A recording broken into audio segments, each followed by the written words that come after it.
Hola, ¿qué tal? Paz y bien. Les habla el Padre Rubén Francisco Bellante. Es un gusto compartir con ustedes otro capítulo más de esta serie que hemos denominado Horizontes de Plenitud.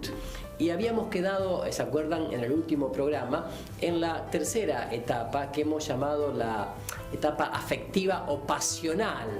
Y hablamos de algunos inconvenientes que tenía esta etapa, tanto en el ámbito económico, laboral, de las relaciones interpersonales, de la vida saludable, de la vida afectiva, pero también de la vida espiritual. Y claro, porque es una etapa donde no siempre hay discernimiento, porque las raíces de las motivaciones que tenemos no son siempre claras. Un ejemplo extremo: quisiera ser astronauta y porque mi padre fue astronauta, por ejemplo, ¿no? Una cosa así.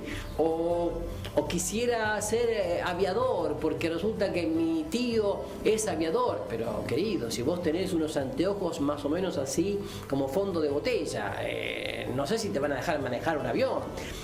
Claro, son reacciones inestables, porque los sentimientos de cualquier individuo suelen ser inestables. Por eso es muy terrible tratar de dialogar con una persona que tiene un bloqueo afectivo, un bloqueo sentimental. Es terrible poder ayudar a una persona que tiene un quebranto emocional, un quebranto afectivo, una herida afectiva. ¿Por qué? Porque esa persona está cerrada sobre eso que le hicieron o sobre eso que le pasó. Por eso las personas que generalmente han pasado por situaciones que tienen que ver con heridas afectivas o de desamor o de abandono o de abuso psicológico o físico, suelen dispararse para cualquier lado terriblemente, arruinando terriblemente su proyecto de vida y el de los que los rodean, si no tienen una experiencia de amor gratuito e incondicional, superador y sanador de todo eso. Entonces digo, los sentimientos son inestables, pero como dije antes, también en el programa anterior, los sentimientos dan entusiasmo, dan ganas, también dan depresión, dan desganos. O sea, son riendas que tiran para un lado o para el otro, y mucho más si no hay madurez y equilibrio psicológico y madurez espiritual. Se suele decir, no hago esto, lo dejé de hacer porque no tengo ganas, ya se me fueron las ganas, lo hago porque lo siento, no lo hago porque no lo siento, y no, si no lo siento, ¿cómo lo voy a hacer? No es auténtico. Y se mueven en esa especie de veleteo continuo, fluctuante, que poco y nada tiene que ver con la auténtica personalidad, con el equilibrio, con la madurez, con la constancia, con la perseverancia, etc. Pongamos un ejemplo, a ver. Resulta que había un joven hiperkinético que quería tener más ingresos, porque supuestamente los que tenía no eran suficientes, porque se había endeudado, como pasa siempre, en varias cuotas y cosas por el estilo, y además estaba desesperado porque, tenía que mantener 4 hijos y mantenía a 2 ex mujeres porque estaba separado de 2 mujeres, etc. Lo cierto es que se le ocurrió que tenía que trabajar los fines de semana también, porque así dice, trabajando de lunes a viernes, pero también trabajando en otro trabajo, sábado y domingo, tendré más ingresos para ayudar a mis hijos, para ayudar y pasarle la mantención a sus 2 ex familias. Pero claro, sus prioridades, que eran, por ejemplo, el asado de los sábados con sus amigos y el almuerzo de los domingos con sus padres y hermanos y sobrinos, claro, y otros, como por ejemplo el picadito de fútbol del domingo a la tarde o ir a la cancha, claro, comenzaron a colisionar fuertemente con la opción que le había hecho de trabajar los fines de semana. Entonces, claro, él comenzó a reclamar algún fin de semana libre para hacer sus cosas. Y el jefe le dijo, pero escúchame, si yo justamente te tomé porque necesitaba una persona los fines de semana, no te puedo dar ningún fin de semana. Y así entonces comenzó a desesperarse cada vez más, a entrar en depresión, en angustia, en ansiedad, porque trabajaba toda la semana, trabajaba los fines de semana, se angustiaba porque no veía a sus hijos, ni a sus padres, ni hermanos, ni sobrinos. Claro, llegó un momento en que cayó en una depresión espantosa. Porque no estuvo discernido, no estuvo pensado, no estuvo pensado las opciones que tenía que haber dado previamente. No las hizo. Este joven entonces, en su vida afectiva, actuaba de una manera similar. Y el hecho estaba en que había tenido ya 2 familias y ya como que quería rumbear para la tercera. Estaba en un problema de inestabilidad, no tenía perseverancia, no tenía constancia y sobre todo no sabía discernir para optar, para elegir bien. Y aquí vamos a llegar a un punto que es importante y del cual yo quiero hablarte. Un punto del cual hablaba mucho San Ignacio de Loyola, el fundador de la Compañía de Jesús, o sea, los padres jesuitas. Él habló mucho de esto en los llamados retiros espirituales, ejercicios espirituales de San Ignacio o ignacianos.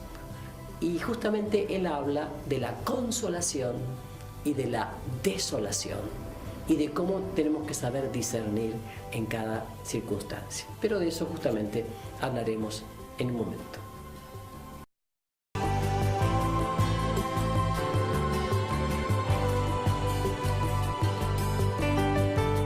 Sí, ¿y cuántas decisiones habremos tomado en la vida presionados por los afectos pasionales, ¿no? Por eso yo decía que este gran sabio del siglo XVI, ¿no? San Ignacio de Loyola, decía que tenemos que saber discernir las decisiones más importantes de nuestra vida estando tranquilo y en paz. Bueno, y él llamó el estado de consolación a lo que también la psicología llama euforia, ¿no?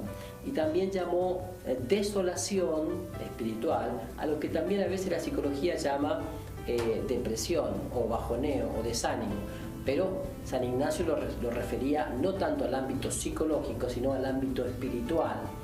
Y decía él, luego de tomar decisiones en ese estado de consolación, él aconsejaba que se debiera sostener siempre lo decidido mientras se estuviera en momentos oscuros o turbulentos. O sea, si yo decidí en estado de consolación tal cosa, debo permanecer en esa decisión aunque después caiga en oscuridad, en bajoneo, en pruebas o tentaciones. Esto es importante. Y también decía que en el estado de desolación era muy peligroso tomar decisiones. En estado de desolación es muy peligroso tomar decisiones. Entonces, qué lindo esto, porque nos ayuda mucho, ¿no? Además, recuerdo esto. En el estado de consolación, Dios me muestra cuánto me ama. Pero en el estado de desolación, debo demostrarle yo a Dios cuánto lo amo. Entonces debo permanecer perseverante, constante. Si se entiende la palabra, debo permanecer quieto, en quietud, ¿no? O sea, en momentos de crisis a veces solemos tomar grandes decisiones. En crisis laborales a veces solemos renunciar. Durante fuertes conflictos de pareja a veces solemos separarnos, divorciarnos. En aprietes económicos a veces solemos solicitar un préstamo que después no podemos pagar. Cuando estamos re mal y vemos nuestro cuerpo con unos kilos de más o llega la primavera, nos ponemos en una dieta pero extremista que después no podemos llevar adelante. Y así podemos poner muchos ejemplos de tu vida y de mi vida. Pero bueno, recuerdo uno especialmente, el trueque del cuarentón, lo voy a poner así, el trueque del cuarentón, porque Alberto y Laura eran la pareja perfecta. Hasta los mismos Ingalls, de la familia Ingalls, o sea, la casa en la pradera, digamos, hubieran envidiado esos primeros años de este matrimonio de Alberto y Laura. Habían tenido 12 años de casado y tenían 4 hijos y el mayor tenía 10 años. Y Alberto había estado dedicado siempre al trabajo y a buscar alternativas de ingresos económicos para abastecer el crecimiento del grupo familiar, ¿no es cierto? Y bueno, y Laura se había dedicado a la familia, a la casa y a criar a sus hijos. Bueno, y apenas casados se habían mudado los dos a un pequeño, dos ambientes en pleno centro de una gran ciudad. Y Alberto tenía siempre una muletilla que repetía constantemente y decía: el matrimonio es el mejor estado del hombre, el matrimonio es el mejor estado del hombre, ya que se sentía plenamente feliz con su joven pareja y ambos realmente irradiaban aquella frase que se discurría por sus labios con mucha frecuencia. Bueno, y durante 12 años reflejaron lo que cualquier soltero o soltera aspiraría a tener cuando contraiga matrimonio, por ejemplo, ¿no es cierto? Eran la santa envidia de amigos y familiares, ya sean casados o solteros. Es más, algunos amigos solteros que aún no se habían casado hasta no lo frecuentaban tanto porque ellos repetían constantemente esta frase, y ellos, como no se habían casado, se sentían medios como que ¿qué pasó? Que no querían vivir tan felices. Lo cierto es que, bueno, un día un amigo de ellos, que era soltero y que no se había casado, que después finalmente se casó, pero que hacía tiempo que no los frecuentaba, pero que los quería mucho, les tenía gran estima, se enteró a través de otro amigo, por un mensaje de texto en el celular: Alberto y Laura se habían separado. No solamente eso, sino que Alberto estaba viviendo con su nueva pareja, 15 años más joven que su ahora exmujer. Y este amigo no lo podía creer, no sabía si llorar, no sabía si llamar a Alberto, no entendía nada, estaba perplejo, estaba casi desesperado, no sabía qué había pasado. ¿Y qué había pasado? Y bueno, había pasado un trueque tristemente frecuente entre los cuarentones. Cambiar a su mujer de 40 por dos de 20, ¿verdad? Eso sí, pareciera un deporte de moda, ¿no es cierto? Y todo había sucedido muy rápido, demasiado rápido, ¿no? Porque claro, ¿qué pasó? ¿Qué había fallado? ¿Qué había sucedido en los últimos meses que los había empujado a tomar la decisión? Algunos dirían que se habían separado porque han comenzado a llevarse mal en el matrimonio, no sé. No, pero lo cierto es que este matrimonio había atravesado 10 años de un vínculo prácticamente perfecto. Realmente se puede afirmar que ambos habían sido muy felices durante esa década. Pero claro, cuando atraviesan los 40, este atravesar los 40 les había afectado a ambos. El sentimiento, la pasión, digamos, se había apagado, ambos querían algo nuevo, y allí estaba la de 20, frecuentemente más atractiva, muy joven todavía, con la inocencia de que el sentimiento puede durar toda la vida, y por supuesto sin el recorrido posiblemente desgastante de la convivencia cotidiana. Bueno, lo cierto es que al atravesar su primera crisis de pareja, ambos no supieron enfrentar los conflictos y decidieron separarse por los vaivenes propios del sentimiento. ¿Me explico bien? Decidieron separarse por los vaivenes propios del sentimiento. Es decir, las crisis sentimentales suelen opacar el presente y teñir con su color los recuerdos del pasado y hasta las expectativas futuras. ¡Qué lástima!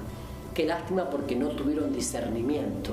Qué lástima porque no pusieron sobre la mesa todo lo vivido hasta ahora, y una crisis sentimental rompió todo, ¿no es cierto? Muchas parejas como esta, en momentos de crisis sentimental, afectiva, emotiva, llegan a decir: nunca la amé, una barbaridad así, o nunca lo amé, una barbaridad así, o comienzan a despecharse buscando llamar la atención con otros o con otras. Es terrible, y no solamente en el ámbito de la farándula, de la frivolidad, de los cholulos, sino también en el ámbito de nuestra vida común de todos los días. Olvidan que poco antes realmente eran testimonio de una pareja maravillosa y que ahora estaban en esta situación. Bien, lo cierto es que los anteojos de la crisis pudieron más que la visión de la verdad realista. Y bueno, esas voces que vienen de la frustración, de la insatisfacción, que vienen incluso de la afectividad herida o del puro sentimiento son generalmente las peores consejeras. Esas voces son las peores consejeras. Por eso nunca tenemos que tener en cuenta en las crisis esas voces pesimistas, ya sea que vengan desde adentro o que vengan desde afuera, ¿no? Porque lamentablemente nunca falta también los que aparecen por allí diciendo sí, ya es hora que empeces algo nuevo, ya basta con esto. Entonces, bueno, me parece importante que las personas que atraviesan esta etapa generalmente se manejan por impulsos y algunas pueden llegar a ser incluso compulsivamente gastadoras, ¿no? Como decimos nosotros, patinar la tarjeta de crédito hasta el máximo disponible y muchos de esos apoyados en creencias como que en la vida hay que darse buenos gustos o no se puede vivir solamente para pagar cuentas y todo eso siguiendo un poco el circo de los medios de comunicación social, la publicidad, la propaganda, las novelas. Y bueno, entonces la esperanza de vivir mejor o la esperanza de gustos superiores, qué sé yo, no es negativa, es buena en sí, pero si no está acompañada por estrategia, no está acompañada por discernimiento, puede llevar al desastre total, ¿no? Como suelen ser personas impulsivas las que están en esta etapa, hablarles de estrategia, de metas, de agenda, de discernimiento, no da mucho resultado, porque están en la etapa de que yo hago lo que siento, hago lo que me gusta, me nace así, lo siento así, ¿cuándo lo voy a hacer? Ahora es el momento, después me pongo viejo, y todas esas cosas que dicen que entonces, bueno, la afectividad puede llevarnos a arrastrar a todos. Incluso la afectividad puede ser un Titanic que lleve al fondo del océano no solamente ideales, proyectos, entusiasmos, sino familias, afectos. Si una persona afectivamente muy positiva no puede darse cuenta de los riesgos que puede correr, quiere decir que alguien tiene que ayudarlo. Alguien tiene que ayudarlo a discernir. Si es un individuo afectivamente muy negativo, no podrá notar una oportunidad en la vida por más que ella le esté golpeando la puerta de su casa, ¿no? En ese sentido, por ejemplo, yo recuerdo la experiencia que me contaba alguien una vez de, bueno, que fue a Bariloche, como nos pudo haber pasado a ustedes, a mí, ¿no? Bariloche, San Carlos de Bariloche, en la Patagonia Argentina, en el sur, ese paisaje casi suizo, decimos nosotros, con el lago Nahuel Huapi, y bueno, y los árboles, los pinos, los bosques de pino, de alerces, y bueno, y qué sé yo, y la ciudad. Bueno, entonces puede pasar que uno dice, wow, me quiero quedar aquí. Me quiero quedar aquí, esto es maravilloso. Y de repente, no sé, sentado frente al lago Nahuel Huapi, en un éxtasis total, decir, bueno, esto es la gloria, esto es el cielo, esto es el paraíso, yo me quiero quedar aquí. Bueno, a algunos les ha pasado y algunos puso todas sus energías y todos sus recursos y todo su dinero y sus ahorros y sus posesiones en algún emprendimiento digamos turístico en San Carlos de Bariloche, por ejemplo una hostería, un hotel, y incluso consultó a este amigo que yo decía, el famoso Andy, que era un experto en temas de negocios y en temas económicos. Lo consultó, le fue presentando estrategias, le fue presentando números y qué sé yo, y Andy miraba y Andy preguntaba, y Andy miraba y Andy preguntaba, y Andy miraba y Andy preguntaba, y el otro seguía explicando con entusiasmo, con pasión, porque tenía pasión en eso. Y Andy no estaba tan convencido porque Andy veía que finalmente algo le faltaba a ese emprendimiento para que sea rentable económicamente, más allá de las canchas de esquí, más allá de los turistas extranjeros o de la posibilidad de competir con la hotelería que ya existía en Bariloche, San Martín de los Andes, que algo le faltaba. Pero el otro tenía una pasión, un entusiasmo, era como la oportunidad de su vida. ¿Y cómo le iba a decir que no? ¿Por qué no? De tal manera que lo convenció a Andy, que era el experto en negocios, lo convenció para que se quedara un año como gerente de ese hotel en el cual él había puesto, el otro había puesto todos sus ahorros y energía, pero Andy no estaba muy convencido. Y efectivamente, a pesar de que era un buen administrador y muy creativo en el ámbito de los negocios, los números no daban. Los números no daban. Y Andy, así, con total sinceridad y honestidad, aunque lo quería mucho a su amigo, le tuvo que decir: mira, yo me vuelvo a mi provincia, a mi ciudad, y te dejo esto porque esto no va, no va y no va. Y el otro, en vez de aprovechar el momento para poder venderlo antes que sea demasiado tarde, siguió con su entusiasmo, siguió con su necedad, con su ceguera, y se puso él al frente de la empresa y del hotel, dejó su domicilio en otra ciudad, y ya al último, para recortar gastos, hacía de parquero él, hacía de cocinero él, hacía de mucamo él, hacía de mozo él, hacía de todo. Pero claro, ese esfuerzo gigante, enorme, no dio resultado, porque en realidad el emprendimiento no fue discernido y no era el lugar adecuado, el estilo adecuado y la manera adecuada. Y entonces, con mucho dolor, tuvo que cerrar, mal vender, y perdió mucho de lo que tenía.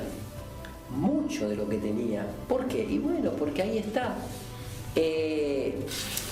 No supo ver, discernir con discernimiento intelectual, racional, lo que afectivamente lo estaba transformando en un hombre cerrado, ¿no es cierto? Bueno, sea como fuere, es un ejemplo de lo que suele ocurrir cuando en esta etapa las personas no son capaces de descubrir un mundo lleno de emociones, que es bueno, un mundo interior maravilloso, pero que hay que acompañar, como pasa con los ravioles y la salsa, con un poquito de discernimiento. Entonces, yo te pregunto, ¿cuáles son los deseos más profundos de tu corazón respecto de la vida futura? Así que, antes de escribir en una hojita, en un cuadernito tuyo, en un diario tuyo, presta atención a lo que te voy a decir. No te invito a que escribas lo que sería adecuado para vos, sino lo que te apasiona, Así que ponete en sintonía de alegría y entusiasmo y escribí lo que te apasiona. Puede pasar que no tenés ni la menor idea de lo que es lo que te apasiona. Puede pasar que no tengas ni la menor idea de lo que te apasiona. O también puede pasar que tengas miedo a soñar y a volar bien alto. Entonces digo, creo que es importante esto que te estoy diciendo como ejercicio para explorar tus sueños. No importa cuántos años tengas. Es importante, sí, que te preguntes qué es lo que te apasiona, qué es lo que te da alas, qué es lo que te da ilusiones, qué es lo que te hace volar, qué es lo que le da vida a tus sueños. Es importante. ¿Por qué? Porque esto tiene que ver con los horizontes de plenitud de los cuales estamos hablando. Desde las preguntas más simples: ¿dónde te gustaría vivir? ¿En qué lugar geográfico? ¿Cómo es la casa con la cual soñás? ¿Qué tipo de vivienda sería la que te gustaría? ¿Qué tipo de vehículo te gustaría? ¿Cuál sería el trabajo de tus sueños? ¿Cómo sería el ambiente laboral? Todo esto es el apostolado que querés llevar adelante, el deporte. ¿Por qué es importante? Porque estas emociones son las que van a dar vida a lo cotidiano, a las opciones de todos los días, a lo que le va a dar horizonte de vida a tu cotidianidad. Te invito entonces a explorar y hurgar tu mundo interior. Paz y bien.